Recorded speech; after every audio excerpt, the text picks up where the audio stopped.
Hello and welcome to the Soundtrap EDU Summit, where we are all about music and podcasting and all of those things that allow our students to be able to share their voices and being able to amplify those student voices. My name's Matt Miller. I'm the host of the summit, and I'm super excited to introduce today's guest today because he is doing some really cool things with the students that he has in his music classes, some things that I know that you'll probably want to kind of check out yourself and see if you can adapt them over. So we have Sage River Satterfield with us today. So thank you again so much for joining us. And can you tell us just a little bit about who you are and what you do? Sure. Thank you, Matt. It's a real honor to be here, and I really appreciate the time. Thank you all for listening. I teach out at the Durango Transitional Learning Center, or Durango Juvenile Detention Facility in South Phoenix, Arizona. We have anywhere from 100 to 150 students at any given time. And I made the music program here. So last year around May, they asked me if I was interested in starting it, and I said absolutely, and away we went. Wow, that's so cool.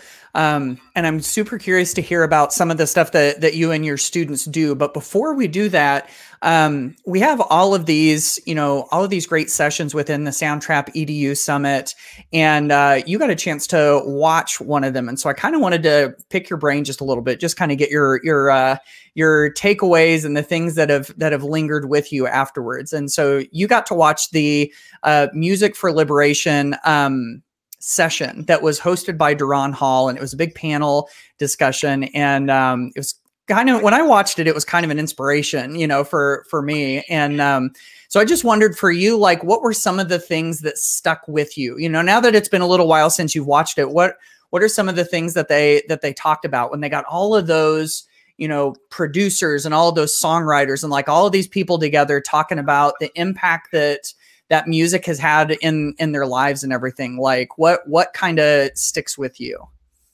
The sheer amount of accolades in that room, if you will, or virtual room, was impressive.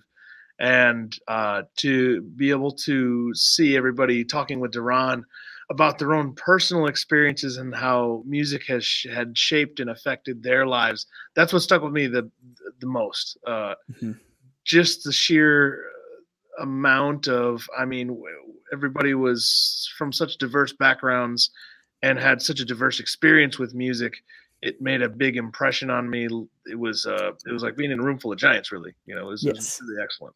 Yes, no, I felt exactly the same way. And I think I was sort of blown away by how much it had impacted all of their lives. Like, for instance, Duran's story is so cool. He says he basically got himself to college and got himself into kind of like the future that he envisioned with his French horn. Like he used that French horn to take him places. And, all of the other ones that kind of did the same thing. It's that idea of like liberation, like setting yourself free from a situation that you don't want to be in. And they were like living proof of that, that they were able to, use their talents, use the talents and the skills that they worked on, over and over and over again to pull themselves out of all of that. It was super cool for me. I thought it was amazing for the exact same reasons. It was really incredible. I didn't know what to expect at first because I wasn't familiar with anybody, but afterwards I thought these are great people, and it's super interesting to be able to hear from all those perspectives. Yeah, definitely. So, well, cool. I really enjoyed that one as well. And so, music is sort of like the unifying thread in all of this. Music was obviously a big part of their stories in that session. And we kind of wanted to make a connection to that session and what you're doing. And I think, inspiring students through music is kind of like, the connecting element here. And, some of the things that you're doing with, with some of the students in Durango that you work with, is really pretty cool. So, maybe you can tell us just like in general, what some of the things are that you do to try to engage those students and inspire them with music. And then after that, I want to start to drill down into some of the competition things that you guys do, because that sounds really, really neat. Sure. So when I first arrived here, I was wondering how am I going to teach these students music with, it's very, in a detention facility, it's very difficult to get instruments, and anything that could be contraband, so to speak. Yeah. So Soundtrap was, it was like a blessing. When I walked in on a unit on my very first day, Hmm. and I saw one student working on what looked like I thought was a DAW, and to come to find out it was. And I dug into it immediately. I grabbed another student laptop, sat next to him, and I was digging into this immediately. And it was fascinating to me because I know several DAWs. So for me, it was a smooth transition to just jump right in. And I thought this is brilliant for the level that we need for our students. But it's also I mean it's nothing to shake a stick at. It's a full featured DAW, and a lot of senses, and the sounds are incredible. And so when I first got here, I'm both a musician as well as an engineering background. I cut my teeth doing records in Nashville. I do a bunch of corporate stuff, and also still do a lot of studio recording today.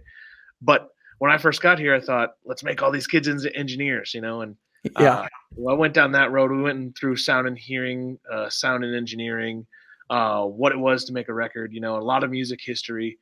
And it was engaging, but it wasn't as engaging as what I then shifted to is just straight up music production, because that's what Hmm. they wanted to learn, music production, and then also vocal producing too. And Yeah. so I've pivoted a few times, and what the model that I'm on now is essentially giving them a starting point to a lot of projects. And then I'm able to really differentiate between students of, if I put kind of a pitfall in a session, if I started with all the tracks muted, I'll get the question of, well, why can I not hear anything? So then you get into the discussion of like what the mute does, and or like why is this note off here? And then we Hmm. get into the discussion of like, all right, this is the piano roll, all right, or why is that kick drum there? Then we can get into the discussion of this is the sequencer. So now I generally start them off with a good starting point, if not a completed production, and then I will have them either remix it or produce like the second half to it, or I'll give them a just like a kick and snare, and maybe a sort of a lead, and then have them continue it. Because I found starting off with just a purely blank canvas is really difficult. I mean, for a lot of people, Hmm. even professionals, So giving them a good starting point really increased the confidence of the students. And I mean, Soundtrap has been just an incredibly integral part of everything we do here. I wouldn't have a program without it. Yeah, yeah, that's so cool. I can totally sympathize with what you're talking about on that last part. Like you give them a blank canvas. Like, my career has been in high school Spanish, and I know we would learn some things in the language and everything, and then I would say, okay, I did this like once or twice, and then I didn't do it again. I thought, okay, I don't want to limit these students at all. I don't want to hold them back. I want them to be able to use whatever talents they own and whatever they're interested in, everything. And so I would say, okay, you've learned some things. Now show me what you've learned and do it in whatever fashion you think is best. And they were all like, so do you want me to make a PowerPoint?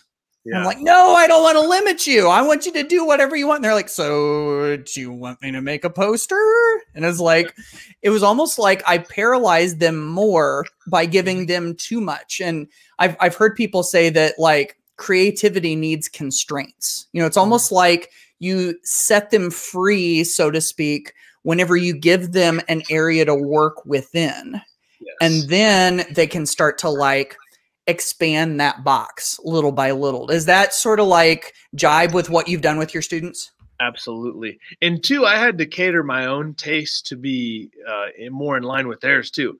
Because in here it's modern hip hop. It is. Oh, yeah, I bet. We are well beyond, and a lot of students do listen to older school hip hop too, and some of them listen to even like classic rock. But the grand majority, we're talking like rap and trap, which is great. Some of the modern stuff is really cool and extremely interesting to produce. So I'm very okay with that being kind of the main genre here. Yeah. But I walked in, first day with some boom bap stuff and I got laughed at. So it's like, you gotta really kind of know your crowd here, but, once I started getting like some like, oh, this project is really cold, Mr. Satterfield, and once I started digging it, it was good. So it was a learning curve for everybody, learning the students and then learning my teaching style too. But we've gotten to a really good place, but it has gone through many iterations of refinement.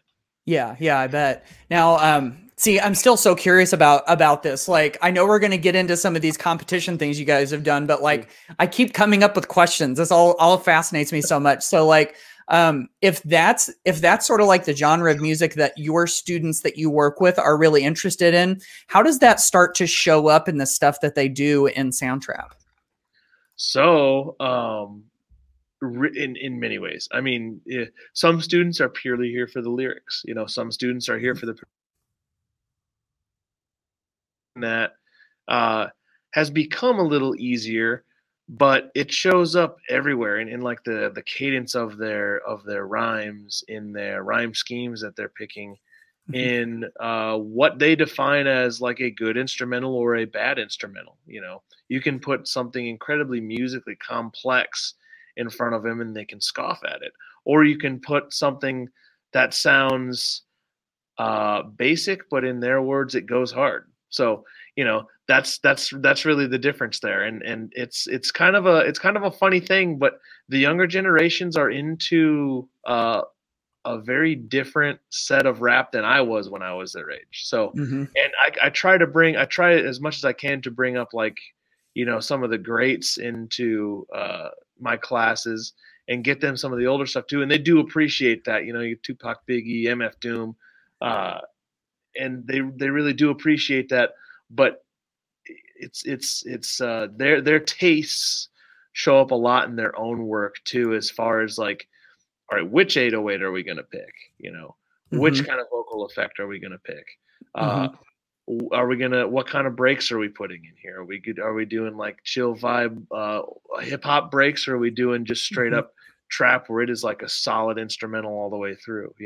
Are we Mm-hmm. going for more ethereal modern sounds, or are we going old school Wu-Tang style beats? So Yeah.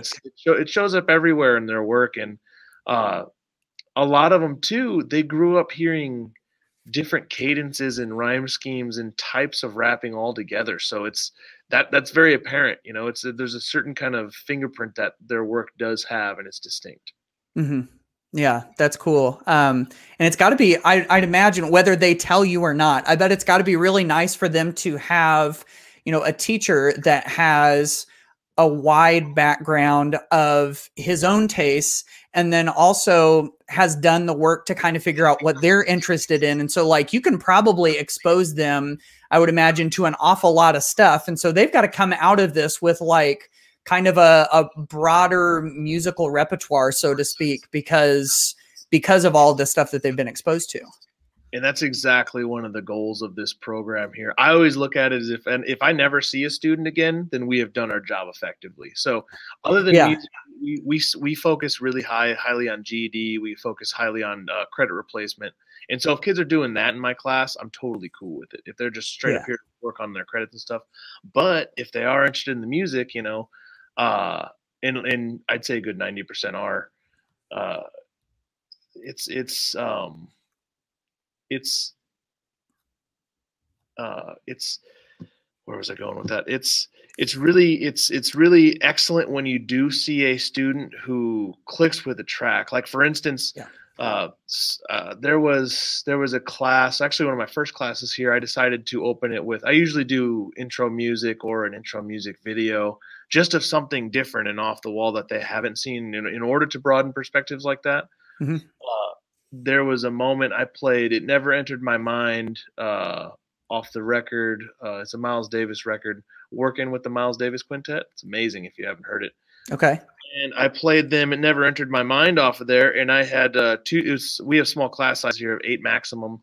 And 2 students started crying after they heard that song.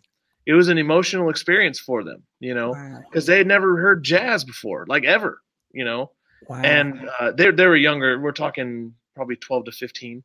but they had never heard anything like it, and it impacted them, you know. So it's cool. It's really cool and really rewarding to see when they do like when they do like and enjoy something from the past, you know, Hmm. and they can see the connection, the lineage of how it's connected. There's another lesson I teach where we go all the way from Delta blues to modern hip hop and how it's all connected there, and Yeah. jazz and everything in between, psychedelic rock, all that stuff. Hmm. And just to have like a history piece on it, and it is cool to, you know, see that light bulb go off of like, man, all the artists that I know today are really standing on the shoulders of a lot of giants, you know. So Yes.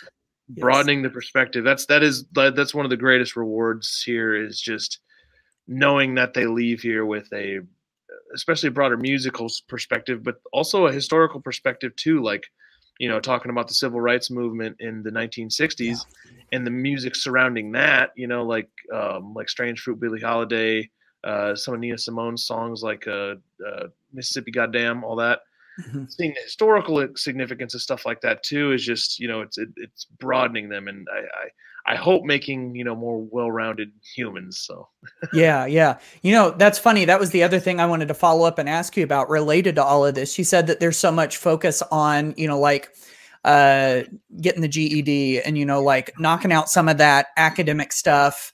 Um and I would imagine that, and see, you already just sort of answered this a little bit, but I want to ask it more explicitly to see if there's more. Like, are there things within your class that support some of that other stuff? Like, you know, if music kind of stood alone on its on, you know, on an island, so to speak, and there's all of this other, like, you know, it makes you think about cross curricular, you know, like if there's all of these other things that they're trying to learn during their time there, and the music never supported any of that, it's like kind of separated. And I would imagine there's probably some crossover. Is that the case?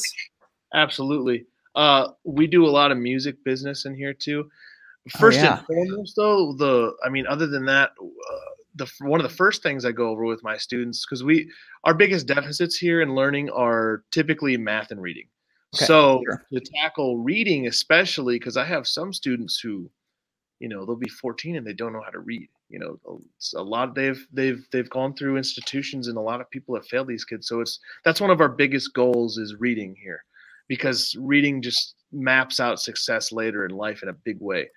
Hmm. So I focus heavily on lyric writing and a lot of like more language arts influenced things, and as well as when it comes to math, you know, music is counting, music is fractions, you know. So we go over a lot of, I mean, the piano roll is my main teaching tool for teaching these kids fractions, you know.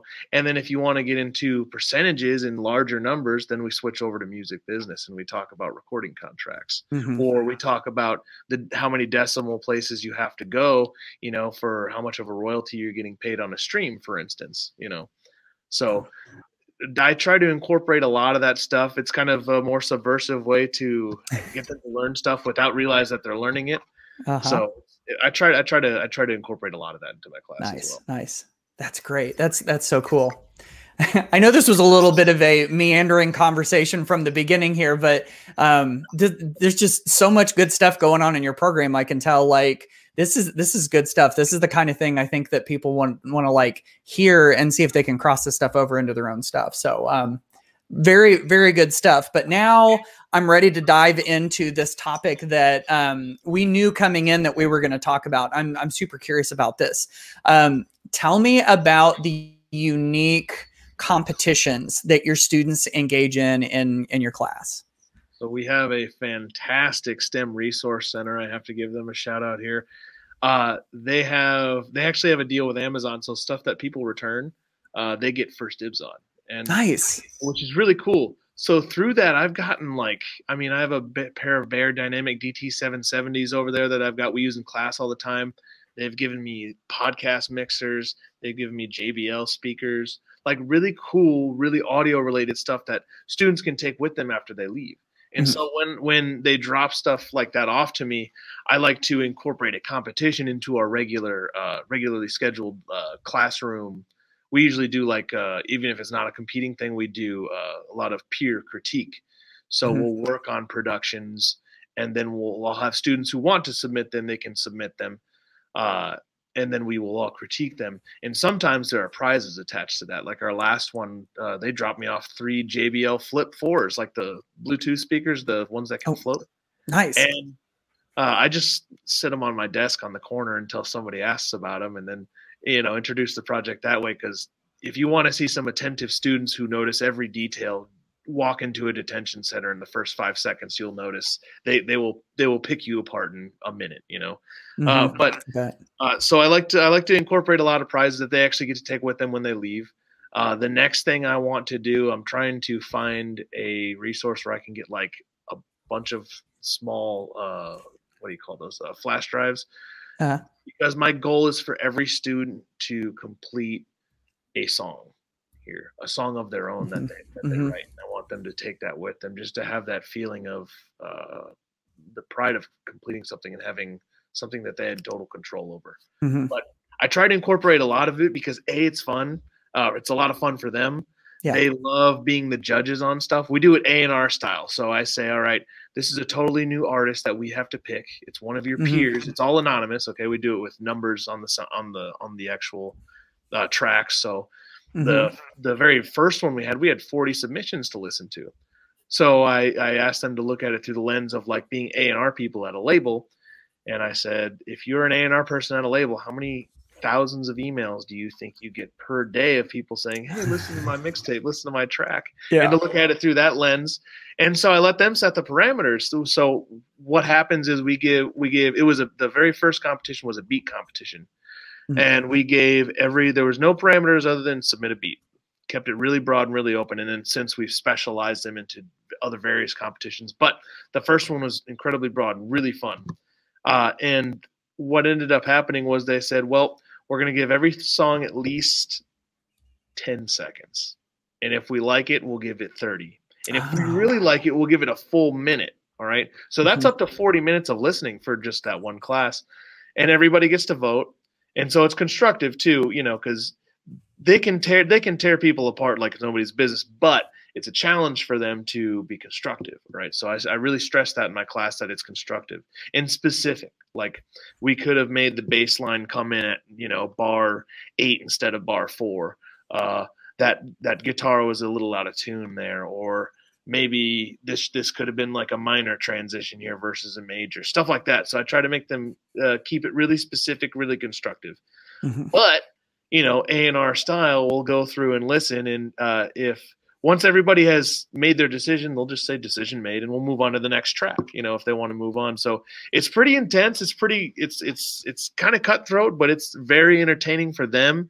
And also for the peers, nobody gets put down, and they end up walking away with a lot of great input on how to improve their songs. So yeah. I can imagine, like, yeah, I could see how certain personalities would have a hard time with that, like very honest judging atmosphere, but the nice thing that comes out of honesty, I don't know about you, but I kind of feel like, honesty is like kind of a rare gift these days. Like somebody who will be like completely honest with you, and not sugarcoat, not have ulterior motives and stuff. And like, if you're able to handle that brutal honesty, like you can get a lot better. You can improve your skills a lot if you take it to heart. You figure out like, this is going to make me better. This was just said in spite, so I'm going to throw that away. But this is going to make me better, and then I can improve on that. I got to think like if they're able, and I don't know how well they take to that, but that's got to make them better musicians, I bet. Well, also too, it really does. It really does, and it brings out a sort of camaraderie too. Like if there's a song that's not as maybe fantastic as the other ones, but that student is on unit, they will be extra careful to make sure that their friend is, that they definitely get some votes, and they take care of each other, and there's a definite camaraderie formed there. Cool. And also too, they appreciate certain things that you or I may not appreciate. You could have a song, for instance, with not the greatest vocal delivery, but if those lyrics are about something real, that song can mean a lot to them. Hmm. So that's one thing Yeah. And too. I bet it probably, sorry, go ahead. Go ahead. I was just going to say, I bet it probably depends on the kid and depends on like their personality. Like, you know, they might say something and someone else would be like, no, I saw that completely different. Like, it's kind of like what you were saying earlier, how some of them are in it for like a really good beat. Some of them are totally in it for the lyrics. Like, it just depends on what they value in music, right? Absolutely.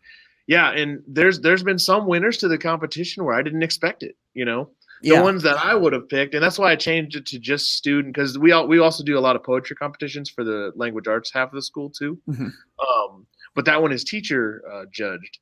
And initially I was going to Mm-hmm. judge the beats myself, but I thought they're the ones that need to do it. They need to be like a panel of, a huge panel of students to do it, and it worked out really well. So there's things that have won where I didn't expect it to win, and there's things that I expected that didn't, But Yeah. I like that it's all their perspective, and I try to give them opportunities where they're in control as much as possible because, let's face it, inattention. This is probably one of the worst experiences of their lives that they're going Yeah. through.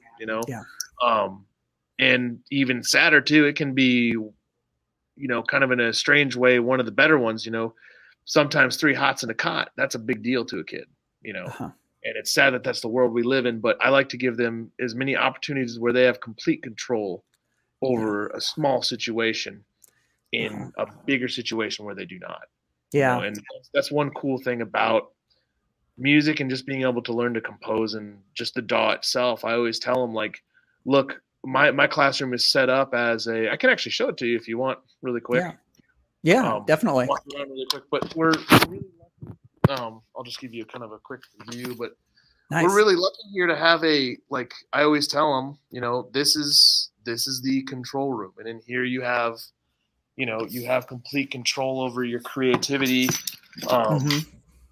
over whatever you need to have control of, So I think it means a lot to a lot of them that we stress that, Yeah. Yeah. In a place where everything probably is so predetermined for them and imposed on them and everything. I bet control probably that's a really good point. One of the things I wanted to ask you about this, we talked about a beat competition. What are some of the other kinds of things that you all will do? Like, what other kinds of competitions have they engaged in?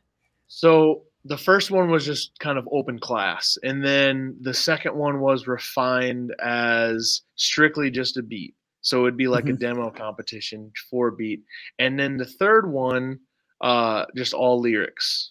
And then our current project is more of an individually based thing. So when they feel that their beat that they've created and their lyrics that they've created is perfection, that's when they turn it in, or when they're about to leave. So, and that one, there's not necessarily going to be like a bigger prize for it or anything, other than they get to take that creation with them, and that's just something I want them to have.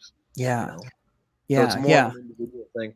So this will be the 4th so far, and I try to do one every couple of months just to keep it fresh, but then still be able to do regular class too, because with COVID and everything, we have to have very reduced class size. Like, I only have 8 students at a time, so I only am able to see each student once a week. So we actually do a lot of virtual learning too with our school website.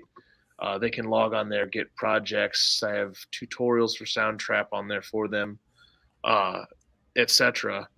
And it's with COVID, it's been crazy to have to kind of diversify strategies, but it's been really rewarding too to find different ways to do that. But I try to keep it as interesting as possible for them, like not to do the same competition over and over and over. But you can always kind of grab ideas of what worked great and what worked didn't from the previous ones. But so far, I've tried to do like an open season one or an open class one, and then from there we shifted to, like I said, just a beat, and we made that one just a minute long. We called it the Mad Minute Beat Competition. The next one was just all about the lyrics.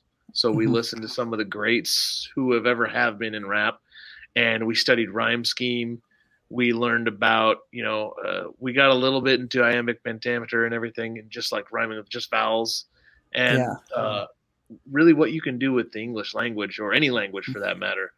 And then now it's just like straight up an individual creation thing with the foundation of all that. Because some students have been here since I've been here, and some, you'll see them for 2 weeks and then that's it. Yeah. So it varies greatly. So, the competitions are really for whoever's there at the current moment, but it works out. Yeah. That's so cool. You just mentioned iambic pentameter, and I'm thinking like the first place I usually think of iambic pentameter is like in old literature, who's to say that you have to learn some of these, some of these rhyme schemes or whatever, like who says that you've got to learn about lyrics or through, I mean, just like all sorts of stuff. Like, and the other thing that I love about this too, is that, you keep coming back to how this is the kind of music that interests them. Mm-hmm. And I can't help but think about culturally responsive teaching. It's like that idea that the students feel like they are seen and heard and valued and they matter because they show up in class.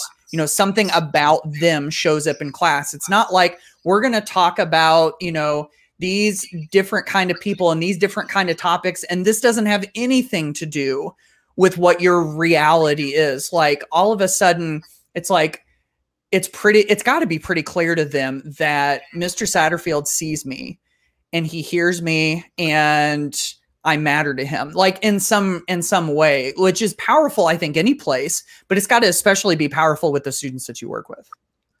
Absolutely. It means a lot to them that somebody cares, and now to get them to show that, very rare, but it does happen. Yeah.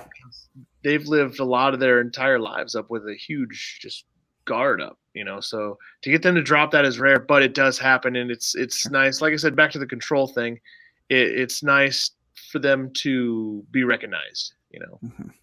Mm-hmm. So I try to do it as much as possible. Yeah. Yeah. And I guess even if you don't see it outwardly, even if they don't like express it or something, like it's still here and you got to know, like you got to know that it's still there, Well, so it'll be a subtle thing. Like, oh yeah, I've done all the tutorials and like, look at this beat I made, like they're into it, or even just, students being really excited and like, they won't show you their best rhymes hardly ever, but if you have the right beat for it, they'll eagerly jump up. And sometimes we'll have just a spontaneous recording session in the middle of class. If a student suggests something and, we'll grab the instrumental of it and we'll rap over it. It's fun. I try to keep it exciting for them, but also it's really cool, exciting for me to see when they get into it like that. It's rare. Well, it's not exactly rare, but it's cool to see them let down the tough guy attitude or the survival mentality and just be kids, Yeah. It's like it's in there. It is. That's cool. Yeah. These competitions, like anybody could do this, right? Totally. Absolutely. Yeah. If you guys watching, if you wanted to follow along with any of these, I often put up some of the beats that we use, or you can, depending on when it's up, you can find it on our school website. Durango. You want me to show it to him real quick? Sure. Yeah, that'd be great. Yeah. So this is our main music page here. We didn't have a website when I first got here, and I thought we needed a way to share things with students. So you'll see there's basic tutorials for Soundtrap. There's masterclass tutorials where I show off some beats I've made, because I find the best way for them to learn production is through emulation. And then if you look at the very bottom there, those 4 links, all those links will actually open a carbon copy of a Soundtrap file that any of you guys of your students could also check out. And it's just a starting point for students. So you'll see it open up there. But it's been a huge tool just to have a website, for security, because we couldn't have like a shared folder or anything with commenting on it. But it's been a big resource just to have that, to be able to engage students outside of class too. Yeah. Which is huge here, because like I said, we only see each student once per week, and then they have their other classes, but due to COVID restrictions. But yeah. So if that's the case, and like anybody could do this, let's say that, I'm a music teacher or a band director or, whatever, and I'm watching this and I'm like, this is kind of cool. but I have no idea where I would even start with something like this. Like I am totally like digging this, but I have no idea like what I would even do to set this up. What would you tell someone like that? I would find out, um, I don't know, I would find out what your population of students wants to do first, and then set parameters, So I like to, for like the Mad Minute Beat competition, the parameters set 1 minute, any more or less, you get a DQ on it, because we're pretty safe. When we make a 30-second commercial in my class, we're right on the money for time, just to teach them the importance of having the details mastered. But set parameters for it. And then I like to typically run the working time for any project 2 weeks, sometimes 1 week if it's a shorter project, like lyrics only. And then the next week we will spend just critiquing. So each class will get a chance to listen to every song, critique it, and we vote on it and move on. Mm-hmm. And that's pretty standard operating procedure how we roll it. And it all comes down to the content. So like if it's a lyric competition, giving them a good produced beat to start with, very important. It has to be applicable to the style that they like. Maybe the thing that helped me most to break through with my students is listening to their music. And then also, digesting like, this is what they're doing with the hi-hats. This is what they're doing with the bass lines. This is what they're doing with, these synth pads. And also being able to incorporate that back into Soundtrap as well, which the sounds that are available there, it's a plethora, but B, it's a really good plethora of sounds. I mean, they're quality, which is really cool. I didn't expect it at first, and you guys just added a bunch of really sick shit too, or sick stuff. Sorry. That's what the students would refer to it as, but they love all the new relevant. Yeah, they love all the new 808s, and like some of the new synths that you guys have on there are incredible, but it all comes down to that content. So, making something applicable and then setting up parameters to run it as a competition, and there doesn't have to be prizes. The prizes can just be bragging rights, or if you have a school website, you could maybe put up the winner there, for everybody to hear. And it just gets them interested in it and gets them, if we can inspire students to be interested in something else other than, crime, then we've won, and they win too, most importantly. So, yeah, absolutely. I love that. So part of these competitions is like the creation phase, but then part of it, like you were saying, is like judging. Yes. And so again, put myself in the shoes of someone who wants to try this. Like, I mean, especially for you, I've got to imagine, I mean, we talked about this a little bit earlier, but creating a sort of like an atmosphere where the feedback is helpful and is, like on point, related to the music, and like it doesn't tear people down. Like I've got to think that you've got to kind of like set the pieces in place to make sure that part of the competition is, constructive instead of harmful, right? Yeah. So what I like to do is frame it in the sense of, we talk about record labels a lot. We talk about record deals, and we've studied like famous lawsuits over copyright, as well as what record companies are looking for in like DIY musicians, especially. And we also get on the topic of A&R. So I have them, because everybody here is a little entrepreneur pretty much. So I have them put themselves in the lens of, you're a business person and you work for, let's say, like Interscope or somebody like that, some huge record label. And you have these 30 to 40 tracks to listen to today. That's your job. You're going to sit in your office today and we get to listen to music and judge it. But it's got to be constructive and professional, because all these are potential artists, so we can't be rude to them. All right, we have to tell them straight up what's going on, and then also still pick a winner at the end of the day. So I go into it with the lens of, usually when we do that lesson, I'll talk about what's the typical budget for like nobody, what's the typical budget for like a kind of a mid-level performer, what's the typical budget for a superstar. and we talk about the difference and disparity in those numbers first and foremost. Yeah. And then we talk about what kind of qualities they would want to see in somebody who they're about to, shell out 50K to go do their first record. And so from that lens, when you involve money with it, it involves like the kind of business aspect for them, and then it gets them interested too. But then also it just kind of brings up a little level of like expected professionalism too. So it's there in the minds of like, all right, I gotta give cut a check to somebody today for a record. Who's it going to be, and why are they going to get it? So it's kind of fun. It's a fun little like scenario for them to run. But I like to approach it from a music business standpoint, which is it's just more fun for them, but also they get to get real world numbers for it, and get some different ideas in their head too, because a lot of these kids do want to start their own business. So in music business too, I always tell them a lot about starting their own companies and stuff like that too. But framing it in that aspect, in that lens, helps in the competitions to keep it fair, keep it honest, but keep it real too, which is yeah.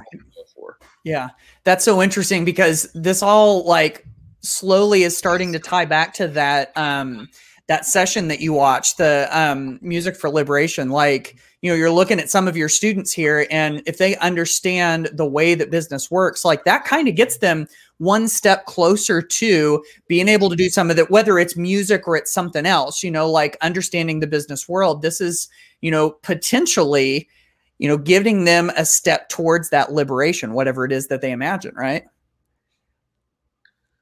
Sorry, you cut out there in the very last thing. A step towards liberation, like liberating themselves from the situation they're in.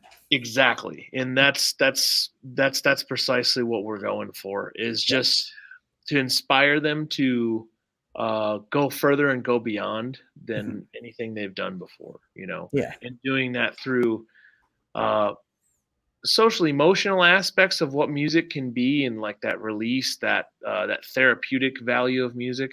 But then also the business aspects of it too. Like, we talk about how much money Travis Scott made off his deal with McDonald's for the Travis Scott meal. Right. Yeah. And what it means to, have to pay for a record, and also, pay back your advances. Why some artists could, there's, you look at the famous cases of artists like, having to either sue themselves or, pay back, sell millions of records, but only make X amount of dollars on it. We talk about budgeting. We talk about, right, if you made this record and you made X amount of dollars, and we divide that out by 20 years, what kind of check are you getting in the mail every week? Right. So I try to do, and that's sneaking some more math in there too. So it's fun for them, but also, I mean, they love business stuff. They love talking about it. They're entrepreneurs, like every single one of them. Yeah, yeah. And see, the other thing that I love about that too is that you do incorporate this as part of your competitions. And what that does, I think, tell me if I'm off on this, but what that does is that it really does engage and trigger their imagination. Yes. And it always fascinates me to see how far we will go if somebody paints us the right picture. It's like we're willing to walk into that picture and go walk around inside of it and live it. And so all you do is just with your words, you just paint that picture for their imagination. And then all of a sudden it's like they're acting as if they're inside of it. So this is like a whole different thing from the teacher who says, okay, class, we're doing a competition. Make me a beat. We're going to listen to them and we're going to judge them. Okay, go. It's like there's that. Or you're like actually getting them into the mindset of it. And, like the experience that the students have with that is like completely different than if it's just like eat your vegetables. You know what I mean? Yeah. Yeah, it's all a frame of reference for them, and just getting their minds and getting their minds to a different headspace, but it works.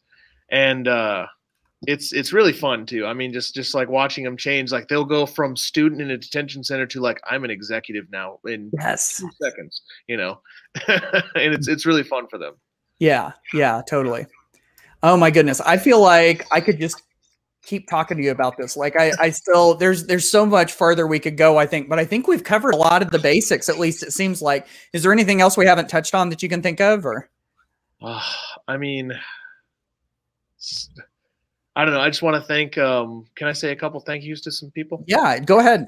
Thank you to you, Matt, for putting this all together. But thank you especially, if you guys don't know about Break Free Education, thank you specifically to Kat Crawford out there. She's the reason that I've gotten connected with you all at Soundtrap. Thank you to Audrey O'Clair, Taylor Hahn, and just everybody who's put this together, because I think overall what we can do with it as a tool for students is massive. It's huge. And as far as like a non-traditional way of learning music, like I grew up learning music, playing percussion instruments in the band, right? Mm-hmm. Well, for non-traditional learning environments, having a tool like this it's a gold mine, It's and just unlocking potential, I feel, in students who wouldn't normally have confidence in themselves, but they find it through music is monumental. There's really nothing like that, and just it's changing lives in really subtle ways, but also really huge ways too. Yeah, yeah. Couldn't have said it better myself. That's awesome. All right. So as we kind of wrap this up real quick, one thing I did want to do was drop this into a banner right down here. This is your website, right? So yep. If somebody wants to go check out your tutorials, or even some of those Soundtrap files that you said were at the bottom of the page, that's open to anybody, right? Anybody. Yeah, it's a public website. And I always tell my students they can still follow along with roughly some of the stuff we're doing in class on the outs, as we call it, when they're released. It's cool for them because they can still, if they can sign up for a free account in 30 days, like still have access to the stuff, which is cool, Mm-hmm. And it just, it's a little motivator too, because I'll say, well, if you want your own account, go get your job out there, and a lot of them do, because it's a motivator for them just to be able to plug into any device and have a DAW it's a big deal. Yeah. So it's a good motivator. But yeah, if any of you listening or watching today want to check it out, I try to keep it updated as much as possible. It's a growing thing, so we just started it back in September. I'm going to try to keep up more tutorials, more masterclass tutorials, and then also just more of the projects that we're working on. So if you're looking for inspiration or starting points for your students, by all means, feel free to click those links. So awesome. That's fantastic. All right. Well, hey, thank you so much for your time, for sharing your experience, your expertise, the things that have worked for all of you, so that we can try some of it out. And I know there's some folks watching this that are inspired by this and are wanting to try some of this. So thank you for sharing that. Thank you very much for having me, Matt. It's been an honor and a pleasure. And thank you for the whole Soundtrap team and everything that you guys do. So it's greatly appreciated, and I would not have a program without it. So thank you. Nice. Awesome. Well, thanks. And thank you all so much for watching and for being a part of this, of the Soundtrap EDU Summit. So we will catch you on the next episode. Take care.